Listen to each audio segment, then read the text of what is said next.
नमस्कार दोस्तों, मैं राजेश अग्रवाल पन्ना कंपटीशन क्लासेस में आपका स्वागत करता हूं। प्राचीन भारत की lecture series lecture number 46, lecture number 46 में आज जैन धर्म का भाग 3 जो कि जैन धर्म का अंतिम भाग है। दोस्तों, बौद्ध धर्म इसके पहले 4 भागों में कवर किया है अपन ने। यदि वो लेक्चर नहीं देखे हैं आपने तो जाकर उसको देखें। लेक्चर को लाइक, सब्सक्राइब और शेयर करें और अपना स्नेह प्रदान करें। तो आज जैन धर्म के भाग 3 में बात करना है जैन दर्शन और जैन धर्म का पतन। यह जैन धर्म क्यों कमजोर हुआ, पतन का मतलब यहां से है क्यों कमजोर हो गया समय के साथ, है ना। आज की स्थिति में अच्छा है, लेकिन उस समय की बात चल रही है जब जैन धर्म महावीर और उस समय 400 BC, 300 BC, 200 BC के आसपास। तो जैन धर्म एवं पतन, तो जैन दर्शन एवं पतन। तो जैन दर्शन की बात करेंगे सबसे पहले। इसमें संसार के अस्तित्व को आदिकाल से अनंत काल तक स्वीकारा गया है। दोस्तों, थोड़ा खांसी हो रही है आज, आशा है आपको ऑपरेट करेंगे। इसमें संसार के अस्तित्व को आदिकाल से अनंत काल तक स्वीकारा गया है जैन दर्शन में। हिंदू और बौद्ध धर्म के जैसे प्रलय और समाप्ति की कोई मान्यता नहीं है। हिंदू और बौद्ध धर्म में जैसे मानते हैं ना कि संसार का उदय हुआ है, संसार का प्रलय होगा, संसार की समाप्ति होगी, ऐसी कोई अवधारणा नहीं है। इस प्रकार जैन धर्म संसार के रचयिता के रूप में ईश्वर को नहीं मानता है। जैन धर्म जो है संसार के रचयिता के रूप में, चूंकि संसार का रचना ही नहीं हो रही है, प्रलय ही नहीं आ रहा है, तो संसार का रचना ही नहीं है, तो रचनाकार क्यों होगा, अर्थात ईश्वर ही क्यों होगा। अर्थात संसार का ना तो सृष्टि करता है ना ही प्रलय करता। यह संसार को, जैन धर्म जो है वो संसार को शाश्वत, नित्य, अनादि से अनंत तक मानते हैं। शाश्वत मतलब जन्म जन्मांतरों से चला आ रहा, कभी ना मरने वाला, कभी ना खत्म होने वाला शाश्वत। शाश्वत का उल्टा होता है क्षणभंगुर। इंग्लिश में शाश्वत को बोलते हैं एटर्नल, क्षणभंगुर को बोलते हैं ट्रिवियल। एटर्नल का अपोजिट है ट्रिवियल, तो एटर्नल मानता है वो। तो संसार को शाश्वत मानता है, नित्य मानता है, अनादिकाल से चला हुआ मानता है, अनंत तक जाएगा ऐसा मानता है। इसके अनुसार संसार कुछ शाश्वत नियमों से चलता भी है। संसार जो चलता है वो कुछ शाश्वत नियमों से चलता है। दोस्तों, स्क्रीनशॉट ले लीजिए, जल्दी से लेक्चर का स्क्रीनशॉट ले लीजिए और खूब बढ़िया उत्साह के साथ पढ़ते रहिए। तो इसके अनुसार संसार कुछ शाश्वत नियमों से चलता है, जैसे कि एक नियम बताया है इन्होंने कि संसार में उतार चढ़ाव और उत्थान पतन होता रहता है। एक नियम क्या है संसार का, कि संसार में उतार चढ़ाव, उत्थान पतन होता रहता है। ठीक है, संसार चक्रों में बटा है, हर एक चक्र में उत्थान तथा पतन होता है। ये पतन, फिर उत्थान, फिर पतन, फिर उत्थान। तो एक चक्र जो यहां से इस लाइन से इस लाइन के बीच में मैंने एक चक्र बनाया है, तो ये देखिए ये उत्थान हो रहा है, ये पीक पॉइंट यहां पे आ गया और ये पीक पॉइंट से फिर पतन हो रहा है, तो लोएस्ट पॉइंट आ गया और फिर यहां से उत्थान होने लगा। तो ये एक पूरा जो चक्र है ये एक चक्र कहलाता है। उत्थान और पतन दोनों शामिल होते हैं जिसमें। ठीक है दोस्तों, तो संसार चक्रों में बटा है, हर एक चक्र में उत्थान तथा पतन दोनों होते हैं। उत्थान को उत्सर्पिणी, उत्थान को क्या बोलते हैं, उत्सर्पिणी, तथा पतन को क्या बोलते हैं, अवसर्पिणी कहा गया है। अव मतलब नीचे की तरफ, उत मतलब ऊपर की तरफ। तो उत्सर्पिणी और अवसर्पिणी, उत्सर्पिणी और अवसर्पिणी ऐसे कहा गया है। हर एक चक्र में जो एक चक्र होता है उत्थान पतन का, इसमें 24 तीर्थंकर होते हैं। सोचिए, एक मात्र चक्र में 24 तीर्थंकर हैं। 63 शलाका पुरुष हैं, महान पुरुष 63 शलाका पुरुष हैं, तथा 12 चक्रवर्ती सम्राट होते हैं। 12 चक्रवर्ती सम्राट है, तो 24 तीर्थंकर, 63 शलाका पुरुष और 12 चक्रवर्ती सम्राट होते हैं। और ये सम्राट जो चक्रवर्ती होते हैं ये बहुत बड़ी आयु के होते हैं, अपार आयु के होते हैं। ये जो चाहे प्राप्त कर सकते हैं। चक्रवर्ती सम्राट ये तीनों लोग जो हैं ये जो चाहे प्राप्त कर सकते हैं। इन्हें सब कुछ कल्प वृक्ष से प्राप्त होता रहेगा। आपने कल्प वृक्ष की अवधारणा सुनी होगी दोस्तों। कल्प वृक्ष से जो भी मांगो वो प्राप्त होता है, और कल्प वृक्ष की ऐसी अवधारणा है कि स्वर्ग में लगा वृक्ष कल्प वृक्ष है। ठीक है, मध्य प्रदेश सरकार की 2 योजनाएं हैं। जब मैं आपको मध्य प्रदेश पढ़ाऊंगा तो मध्य प्रदेश सरकार की 2 योजनाएं हैं, कल्प वृक्ष और कल्प तरु। दोनों में भी डिफरेंस है बहुत ज्यादा। ठीक है, तो कल्प वृक्ष स्वर्ग में लगा हुआ वृक्ष है, इनसे ये जो भी मांगते हैं उनको प्राप्त होता है। अर्थात कल्प वृक्ष की संकल्पना कहां से आई है, जैन धर्म से आई है। यह प्रश्न आईएएस में आ चुका है। कल्प वृक्ष की संकल्पना किसकी है, जैन धर्म की है। ठीक है, तो ये पहला पॉइंट हो गया दर्शन में। दूसरा पॉइंट वही सबसे ज्यादा इंपॉर्टेंट है और वही दर्शन की जान है। संसार दो चीजों से मिलकर बना है। जैन दर्शन क्या कहता है कि संसार दो चीजों से मिलकर बना है, जीव और चेतन। जीव और चेतन, जीव मतलब जीव चेतन और अजीव या जड़, जीव या चेतन, अजीव या जड़। जीव दो चीजों से बना है, आत्मा और भौतिक पदार्थ। आत्मा मतलब जो अंदर दिखती नहीं है आत्मा, और भौतिक पदार्थ मतलब मांस, हड्डी, मज्जा, ये सारी चीजें जो हैं ये भौतिक पदार्थ है। तो व्यक्ति विशेष की आत्मा होती है, व्यक्ति विशेष की आत्मा होती है, और आत्मा जो है वो भौतिक पदार्थ अर्थात मांस हड्डी से घिरी हुई है। आत्मा जो है व्यक्ति विशेष के पास है, और आत्मा जो है भौतिक पदार्थ अर्थात मांस हड्डी और ये शरीर से घिरी हुई है। संलेखना या काया क्लेश में इसी आत्मा को भौतिक पदार्थों से मुक्त कराया जाता है। इस शरीर से आत्मा को मुक्त कराया जाता है संलेखना में। भौतिक पदार्थ क्या हो गया, ये शरीर हो गया, जड़, मांस, हड्डी, ये सारी चीजें है ना, जड़ नहीं, मांस और हड्डी है ना। तो संलेखना में इसी मांस और हड्डी से आत्मा को मुक्त कराया जाता है। किंतु सिर्फ इस आत्मा को मुक्त कराना उद्देश्य नहीं है, इस शरीर से इस आत्मा को मुक्त कराना उद्देश्य नहीं है, बल्कि मुख्य उद्देश्य कर्मों के प्रवाह को आत्मा की तरफ जाने से रोकना है। कर्मों के प्रवाह, जो कर्मों का प्रवाह है, जो आत्मा जो है कर्म से जुड़ रही है, ये आत्मा है, और इसके चारों तरफ कर्मों का, यहां से कर्मों का प्रवाह हो रहा है, चारों तरफ से कर्म कर रहे हैं जो आप, वो कर्म आत्मा से जुड़ रहे हैं। ठीक है, तो कर्मों के प्रवाह को आत्मा की तरफ जाने से रोकना है, अर्थात निर्वाण प्राप्त होना है। क्योंकि जब आत्मा कर्मों के प्रभाव से मुक्त हो जाएगी तो आत्मा बिल्कुल पवित्र हो जाएगी और जन्म मरण के चक्र से मुक्त हो जाएगी। फिर आत्मा अपने अच्छे बुरे कर्मों का प्रभाव भोगने के लिए फिर से जन्म नहीं लेना चाहेगी, क्योंकि अब आत्मा पे कोई भी कर्म बचा ही नहीं है। यही उद्देश्य है जैन धर्म का दोस्तों। अब दूसरा क्या है, संसार की दूसरी चीज क्या है, अजीव या जड़। तो यह अजीव या जड़ 5 चीजों से बना है। काल मतलब समय, आकाश, धर्म का मतलब है गति, और अधर्म का मतलब है स्थिरता। यदि स्थिरता आ गई है तो सड़ापन आ जाएगा। तालाब का पानी क्यों खराब होता है, क्योंकि वो स्थिर होता है। नदी का पानी क्यों स्वच्छ होता है, फ्रेश होता है, क्योंकि वो चलता रहता है, पत्थरों से टकराता है। पत्थरों से जितना पानी टकराएगा उतना मीठा पानी होगा। झरनों का पानी मीठा है एकदम। तो जीवन में जितना संघर्ष से आप टकराएंगे उतना मीठापन, उतना सक्सेस, उतना कॉन्फिडेंस आपके अंदर आएगा। ठीक है, तो धर्म जो है वो गति का प्रतीक है, अधर्म जो है वो स्थिरता का प्रतीक है। और 5वां तत्व है पुद्गल। पुद्गल का मतलब होता है पदार्थ, पुद्गल का मतलब है पदार्थ। और कैसा पदार्थ? ऐसा पदार्थ जिसका संयोग वियोग हो सके, पदार्थ जिसको तोड़ा जा सके, जोड़ा जा सके, संयोग वियोग हो सके। अणु सबसे छोटा होता है और इसी अणु में आत्मा रहती है, इसी अणु में आत्मा रहती है। Getting my point? तो ये जीव और अजीव का कंसेप्ट आपको समझ में आया। इसके बाद अपन और दर्शन में और अंदर की तरफ प्रवेश करते हैं। जैन दर्शन एग्जैक्टली है क्या? तो मैंने बताया कि आत्मा है ये, सपोज मेरी ये मुट्ठी आत्मा है और इसके चारों तरफ ये आत्मा समाई हुई है शरीर के अंदर। तो इसको आत्मा को अलग कर लेंगे, शरीर से, मांस और हड्डी से इसको अलग कर लेंगे दोस्तों। अब लेकिन इस आत्मा में क्या चिपके हुए हैं? पुराने कर्म चिपके हुए हैं।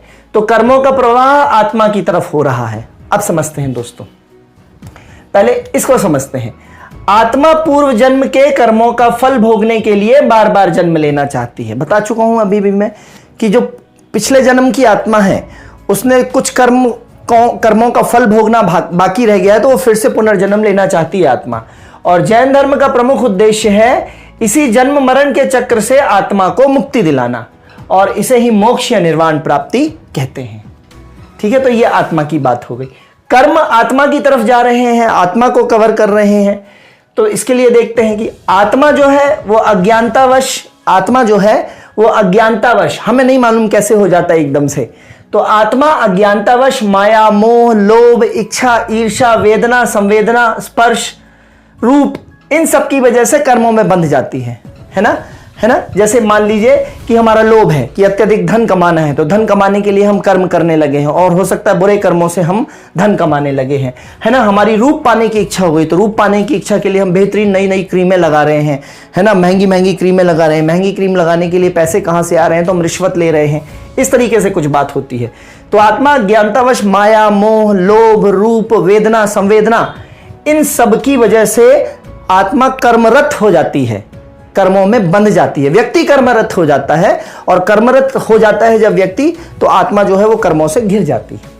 लोग इन्हीं चीजों की पूर्ति हेतु कर्मरत होते हैं। किन चीजों के लिए? लोभ, इच्छा, संवेदना, वेदना की पूर्ति हेतु कर्मरत होते हैं। संवेदना, वेदना कैसे है ना? वेदना मतलब हमारे बच्चे अच्छा नहीं पहन रहे हैं, हमारे बच्चे बहुत अच्छा नहीं खा रहे हैं, हमारे बच्चे कार से नहीं चल रहे हैं, तो फिर से हम कर्मरत हो गए हैं। फिर से हमने कुछ गलत कार्य करना शुरू किया है पैसे कमाने के लिए, तो हम कर्मरत हो रहे हैं, क्योंकि संवेदना है, हमारे को वेदना हो रही है अपने बच्चों को देख के, दूसरों के बच्चों को देख के ज़्यादा वेदना हो रही है कि वो अच्छा कैसे पहन रहे हैं, हमारे बच्चे अच्छा क्यों नहीं पहन रहे हैं। जबकि कपड़ा तो कपड़ा ही होता है, साफ स्वच्छ कपड़ा जो है वो तन को ढकना, इतना काम है कपड़े का। ठीक है, तो कर्मरत होते हैं। और जब ये कर्म आत्मा से मिलते हैं, ये आत्मा है, कर्म जो आत्मा से मिलते हैं ये कर्म है, तो एक आत्मा का एक रंग बनता है। आत्मा के ऊपर जब कर्म आ गए तो आत्मा का निश्चल रंग तो समाप्त हो गया, आत्मा का एक रंग बनता है। और यदि ये रंग बुरे कर्मों का बनता है, आत्मा के साथ कर्म मिले तो जो रंग बना, यदि वो बुरे कर्मों का रंग बनता है तो उसे लेस्य कहते हैं। आत्मा का रंग जो अगर लेस से बना है आत्मा का रंग, तो वो बुरे कर्मों का है। और यदि ये रंग सामान्य व्यक्ति को नहीं दिखेंगे, हमको आपको सामान्य व्यक्तियों को ये रंग नहीं दिखेंगे, ये रंग किसको समझ में आएंगे? जिसने कैवल्य प्राप्त कर लिया हो, जो कैवलिन हो, तो ये रंग सिर्फ कैवलिन को ही दिखते हैं।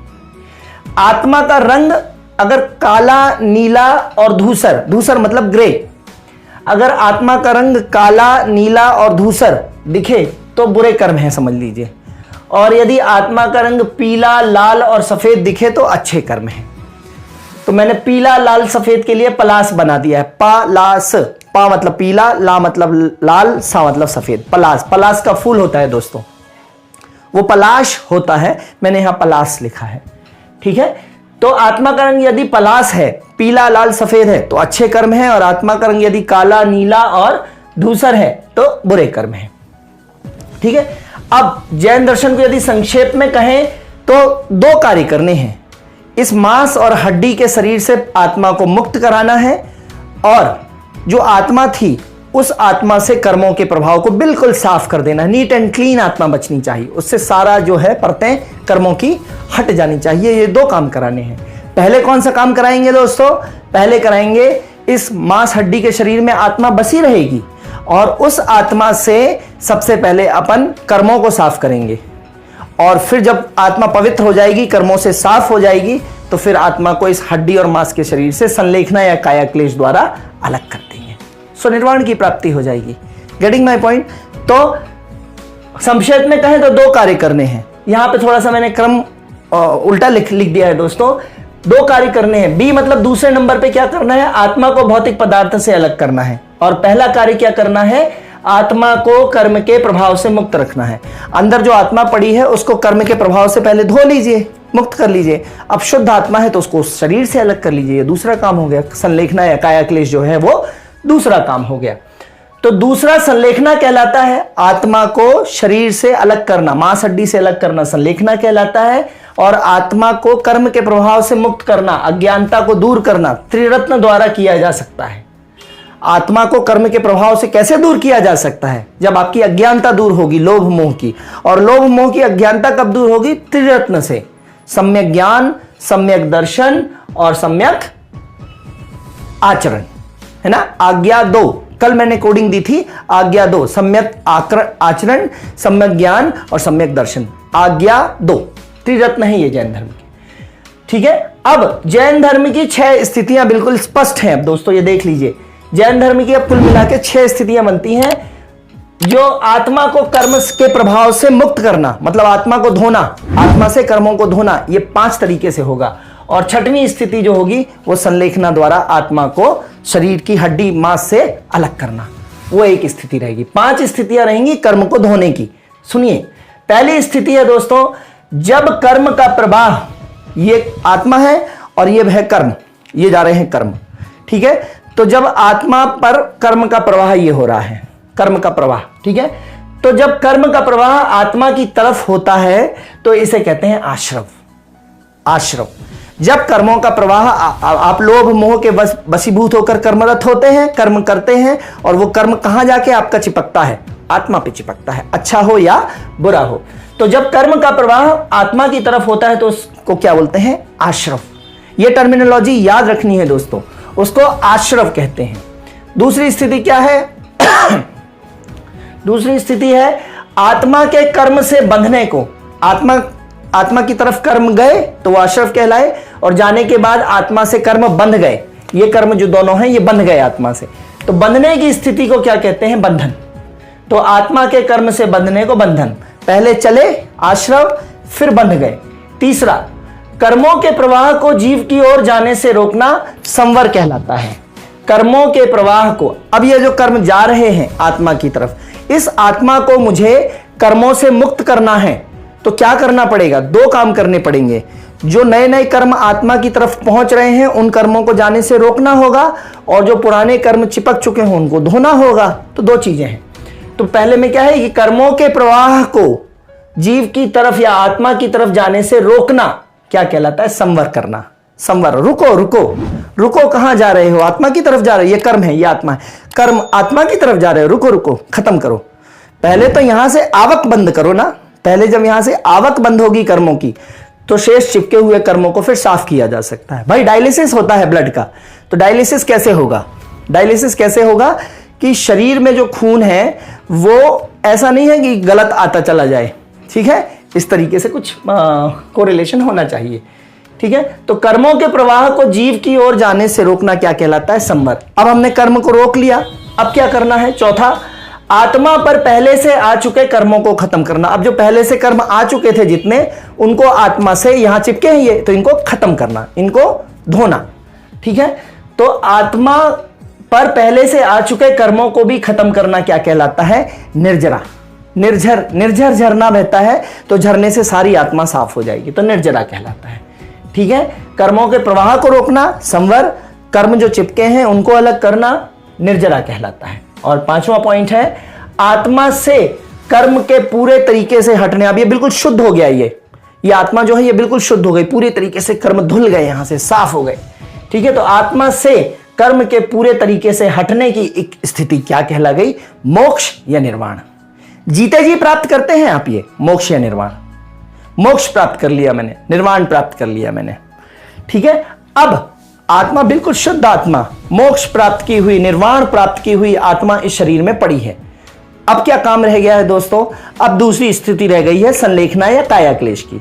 अब इस आत्मा जो शुद्ध आत्मा पड़ी है, इसको इस शरीर हड्डी मांस से अलग करना है। तो बस छठवीं स्थिति है, अंतिम स्थिति, आत्मा को भौतिक पदार्थ से अलग करना, संलेखना, काया क्लेश या संथारा कहलाता है। तो ये जैन फिलॉसफी 6 स्थितियां हैं। शुरू की 5 स्थितियां जो हैं वो आत्मा को कर्म के प्रभाव से मुक्त रखने की है, और छठवीं स्थिति जो है वो आत्मा को भौतिक पदार्थ अर्थात हड्डी और मांस से अलग करने की है। यही जैन फिलॉसफी है दोस्तों। आत्मा को जब निर्वाण की प्राप्ति होती है, मतलब 5वें पॉइंट में, आत्मा को जब निर्वाण की प्राप्ति होती है तो इसे अनंत चतुष्टय कहते हैं। आत्मा को जब निर्वाण की प्राप्ति होती है तो इसे अनंत चतुष्टय कहते हैं। अनंत चतुष्टय में 4 चीजें हैं: अनंत दर्शन, अनंत ज्ञान, अनंत वीर्य और अनंत सुख, ठीक है?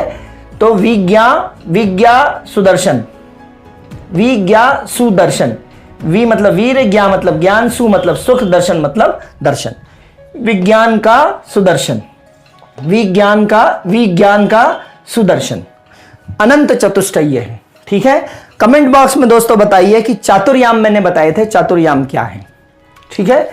अब यहां पे खत्म हो जाता है जैन फिलॉसफी। तो जैन फिलॉसफी आई होप बिल्कुल अच्छे से समझ में आई है। 2 काम करने हैं आपको, आत्मा को पवित्र करना है 5 तरीके से, और आत्मा को पवित्र करने के बाद आत्मा को इस मांस हड्डी अर्थात भौतिक शरीर से अलग करना है। 2 चीजें हैं जैन फिलॉसफी में।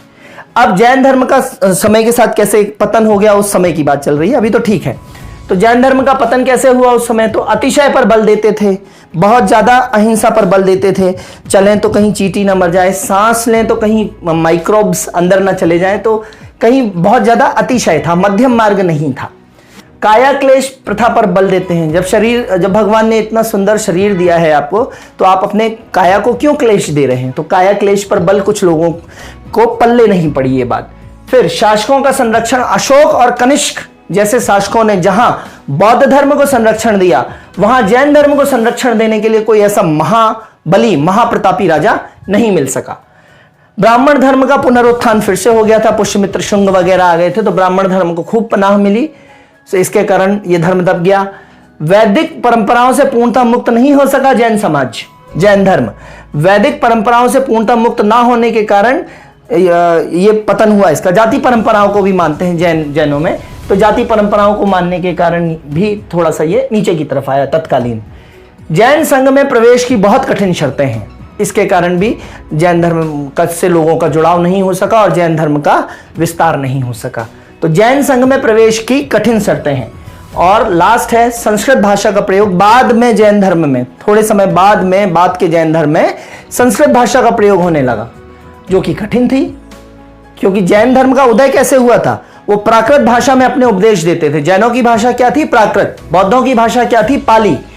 तो जनसाधारण की भाषा थी पाली और प्राकृत। तो प्राकृत भाषा लोगों को समझ में आती थी तो जल्दी जुड़ते थे। मैं आपको पढ़ा रहा हूं, यदि मैं बहुत क्लिष्ट भाषा में पढ़ाऊंगा तो आप क्यों जुड़ेंगे मेरे YouTube चैनल से, मुझसे क्यों जुड़ेंगे? लेकिन यदि आपके लेवल पे उतर के आपको समझाते हुए पढ़ाऊंगा तो निश्चित तौर पे आप मुझे देखना चाहेंगे, सुनना चाहेंगे और सब्सक्राइब भी करेंगे, लाइक भी करेंगे और शेयर भी करेंगे। तो संस्कृत भाषा के प्रयोग के साथ भी जैन धर्म की लोकप्रियता में कुछ कमी आई। तो इस तरीके से जैन धर्म के बारे में यहाँ दर्शन और जैन धर्म में कमी आना, इसकी बातें होती हैं और यहीं पे जैन धर्म की समाप्ति करते हैं। कल अगले लेक्चर में फिर से मिलेंगे। अब बात करनी है अपने को मौर्य साम्राज्य की। मौर्य साम्राज्य में चंद्रगुप्त मौर्य, बिंदुसार, अशोक, दशरथ, नागार्जुन पहाड़ियां, अशोक के शिलालेख, बहुत है दोस्तों पढ़ने के लिए, मजेदार है, एकदम बेहतरीन है। तो आप आशान्वित बने रहिए, उत्साही बने रहिए। कल फिर मिलते हैं, तब तक के लिए धन्यवाद, गुड बाय, जय हिंद दोस्तों।